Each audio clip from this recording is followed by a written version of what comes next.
Hello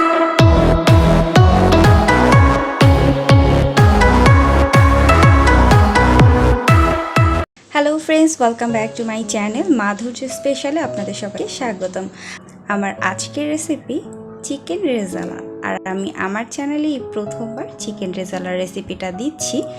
এবার ঈদে আপনারা এই চিকেন রেজালা রেসিপিটা বাসায় করতে পারেন। আমি খুব সহজভাবে এই চিকেন রেজালা রেসিপিটা আপনাদের সাথে শেয়ার করব। তো আমার এখানে চিকেন রেজালা রেসিপির জন্য চিকেন নিয়ে নিয়েছি 1 কেজি, আর 1 কেজি চিকেন আমি রেগুলার কাট করে কেটে নিয়েছি।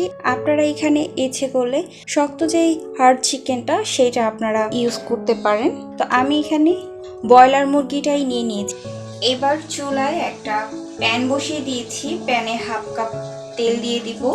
সয়াবিন তেল দিয়ে নিলাম। এবার এর মধ্যে 3টা এলাচি দিয়ে দিচ্ছি, 3 টুকরা দারচিনি, আর দিয়ে দিচ্ছি 2টা তেজপাতা মাঝখান থেকে একটু ছিঁড়ে দিয়ে দিব। এবার এটাকে একটু নাড়া দিয়ে নিচ্ছি। মশলাটা থেকে একটা স্মেল বের হবে। হয়ে গেছে মশলাটা ভাজা। এর মধ্যে আমি এখন দিয়ে দিচ্ছি পেঁয়াজ 1 কাপ। পেঁয়াজটাকে একটু ভেজে নিব নরম হয়ে আসা অবধি।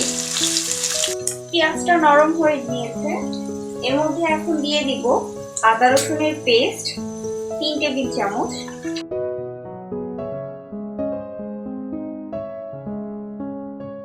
আদা রসুনের পেস্টের কাঁচা গন্ধটা যাওয়া অবধি একটু ভেজে নিব। ভাজা হয়ে গিয়েছে আদা রসুনটা। এবার এর মধ্যে দিয়ে দিব 2 চা চামচ শুকনো মরিচের গুঁড়া, 1.5 চা চামচ পরিমাণ জিরার গুঁড়া, 1 চা চামচ ধনিয়ার গুঁড়া, স্বাদ মতো লবণ। তো এটাকে মিক্স করে নিচ্ছি। এখানে আমি হলুদের গুঁড়াটা ইউজ করিনি, আপনাদের ইচ্ছে হলে আপনারা হলুদের গুঁড়াটা ইউজ করতে পারেন।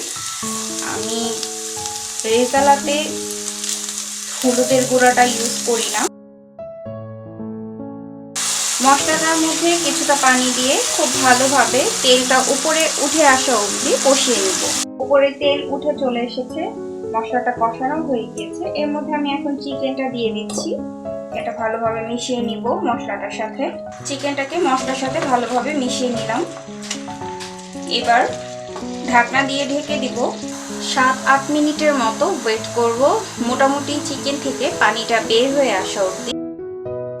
তো ঢাকনাটা উঠিয়ে দেখলাম চিকেন থেকে অনেকটা পানি বের হয়ে চলে এসেছে। দেখতেই পাচ্ছেন অনেকটা পানি বের হয়েছে। এই চিকেনের পানিটার মধ্যেই আমি চিকেনটাকে সেদ্ধ করে নিব।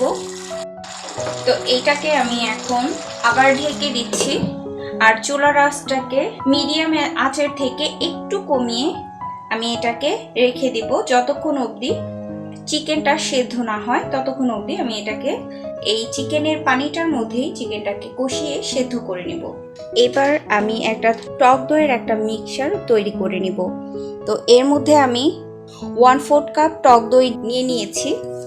দিয়ে দিচ্ছি 3 টেবিল চামচ পরিমাণ পেঁয়াজ বেরেস্তা, আর দিয়ে দিচ্ছি 3 টেবিল চামচ পরিমাণ চীনা বাদাম। এখানে আপনারা কাজু বাদাম, কাঠবাদাম, পেস্তা বাদাম যে কোনো বাদাম ইউজ করতে পারেন। আমি এখানে চীনা বাদামটাই ইউজ করলাম। যার হাতের কাছে যে বাদামটা থাকবে সেটাই ইউজ করতে পারেন। তো এখন এইটাকে আমি একটা মিক্সারে মিক্স করে নিয়ে আসব। মিক্সিতে মিক্স করে নিয়েছি। হয়ে গিয়েছে এটা মিক্স করা। এবার এটা আমি পরবর্তীতে চিকেনের মধ্যে ইউজ করব। চিকেনটা সেদ্ধ হয়ে গিয়েছে, উপরে পুরো তেল উঠে এসেছে, একদম ঝোলগুলো সব শুকিয়ে গিয়েছে, আর চিকেনটা সেদ্ধও হয়ে গিয়েছে। এই পর্যায়ে আমি যেই মিক্সারটা তৈরি করে নিয়েছিলাম সেটাকে আমি দিয়ে দিব। এটাকে একটু ভালো করে নেড়ে চেড়ে মিশিয়ে নিব। এই পর্যায়ে দিয়ে দিব কিছু কিশমিশ 1 টেবিল চামচের মতো, আর দিয়ে দিব 2টা আলু বোখারা। এই আলু বোখারাটা আপনাদের কাছে না থাকলে না দিলেও চলবে। এবার একটু ভালোভাবে মিক্স করে নিব। এরপরে এর মধ্যে দিয়ে দিচ্ছি 4-5টা কাঁচামরিচ। কাঁচামরিচের গোড়াতে একটুখানি করে ফেলে দিয়েছি যেন স্মেলটা বের হয়। এবার এটাকে আবারও ঢেকে দিব 2 মিনিটের জন্য। 2 মিনিটের মতো হয়ে গিয়েছে পর্যায়ে এটাকে একটু নেড়ে নিলাম। এখন দিয়ে দিব চিকেনের গ্রেভির জন্য 1 কাপ দুধ, এটাকে জাল করে রেখে দিয়েছি। আর চিকেনের গ্রেভির জন্য লিকুইড দুধটাই বেশি ভালো, খেতে বেশি টেস্ট হয়। চিকেনের গ্রেভির জন্য দুধটাই ইউজ করার জন্য চেষ্টা করবেন, দুধটা দিলেই ভালো হয়। আপনারা ইচ্ছে করলে এই পর্যায়ে পানিটাও ইউজ করতে পারেন, কিন্তু পানিটা ইউজ করলে চিকেনের টেস্টটাও অতটা ভালো আসে না, এই জন্য দুধটাই বেশি ভালো। এবার চুলার আঁচটা একদম লোতে করে 5-7 মিনিটের মতো জাল করে নেব। অবশ্যই চুলার আঁচটাকে কমিয়ে একদম লো করে দিবেন, না হলে এই পর্যায়ে ধরে যেতে পারে নিচে মশলাটা, কারণ এখানে পানি নেই, দুধটা আছে, দুধটাতে লিকুইডটা খুব ঘন হয়ে যায় তাড়াতাড়ি, এটার মশলাটা নিচে লেগে যেতে পারে। তার জন্য একদম চুলাটা কমিয়ে ডিম আঁচে দিয়ে রাখবেন। চিকেনটা হয়ে গেছে, একটু নাড়াচাড়া করে দিচ্ছি, একটু সাবধানে নাড়বেন। এখন দিয়ে দিব 1/2 চা চামচের মতো চিনি। আপনাদের ইচ্ছে হলে আপনারা না দিতেও পারেন, বাট আমি দিয়ে দিলাম। 1 চা চামচ গরম মশলার গুঁড়া, এটা আমার হোমমেড। এই রেসিপিটা আমি খুব শীঘ্রই আপনাদের সাথে শেয়ার করব। কয়েক ফোঁটা কেওড়ার জল দিয়ে দিব। এটা আপনাদের কাছে না থাকলে না দিলেও চলবে, বাট আমি দিয়ে দিই কারণ একটা সুন্দর একটা স্মেল আসার জন্য। কেওড়ার জলটাতে একটা সুন্দর স্মেল আসে, যার জন্য দিয়ে দিলাম। এবার এটাকে একটু নেড়ে নিব। এবার আর ঢাকবো না, ঢাকনাটা দিয়ে জালটা একটু বাড়িয়ে দিলাম, সামান্য বাড়িয়ে দিয়ে এটাকে একটু ভালো করে নাড়াচাড়া করে নামিয়ে নিব। পরেই একটু নাড়াচাড়া দিয়ে নিচ্ছি। আর এই সময়ে আপনারা লবণের টেস্টটা বুঝে নেবেন, আর যদি মনে হয় আর একটু লাগবে স্বাদ অনুযায়ী আর একটু লবণ দিয়ে নেবেন। আমি আর একটু লবণ নিয়ে নিলাম। এবার ঢাকনাটা দিয়ে ঢেকে চুলাটাকে অফ করে দিব, 2 মিনিটের জন্য রেখে দিব। তারপরে সার্ভিং ডিশে সার্ভ করে আপনাদেরকে দেখিয়ে দিচ্ছি। তো হয়ে গেল, আমি সার্ভিং ডিশে সার্ভ করে নিয়েছি। আমি একটু বেরেস্তা উপরে দিয়ে দিচ্ছি। আমি খুব সহজে রেসিপিটা আপনাদের সাথে শেয়ার করে ফেললাম, আর আশা করছি আপনাদের এই রেসিপিটা খুব পছন্দ হয়েছে।